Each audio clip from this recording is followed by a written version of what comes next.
পদ্ম গাছ তো ভালোই হচ্ছে, আস্তে আস্তে বেড়ে উঠবে।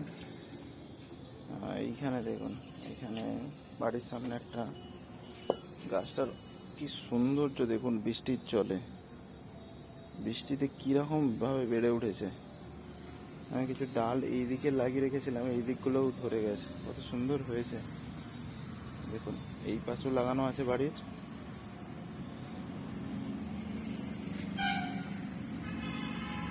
এই দিকগুলো পরপর লাইন ধরে ঝাউ গাছ লাগানো আছে। এখানে একটা বগনভেলিয়া গাছ, বগনভেলিয়ার থিমা। এই পাশে আছে বগনভেলিয়ার সুপ্রা, চিত্তা, পার্থ। গাছে ফুল নেই তার একটা কারণ, বগনভেলিয়ায় বৃষ্টির এখন জল পাচ্ছে, বৃষ্টির জলে প্রচণ্ড নাইট্রোজেন থাকে, সেই জন্য গাছে এই মুহূর্তে এখন ফুল আসেনি।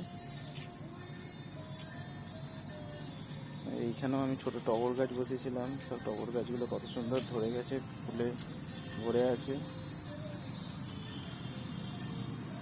তুলসী গাছ অটোমেটিক হয়েছে।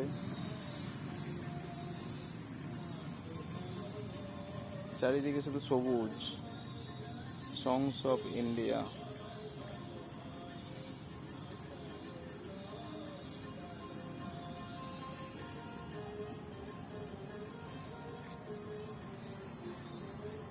ঘাসপালায় ভর্তি হয়ে গেছে, বৃষ্টির জল, অতিরিক্ত বৃষ্টির জলে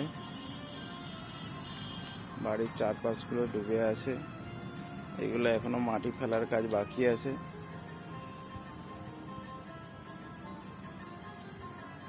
দেখুন চারিদিকে কিভাবে ঘাস হয়েছে, যত পরিষ্কার করা হচ্ছে আমার হয়ে যাচ্ছে।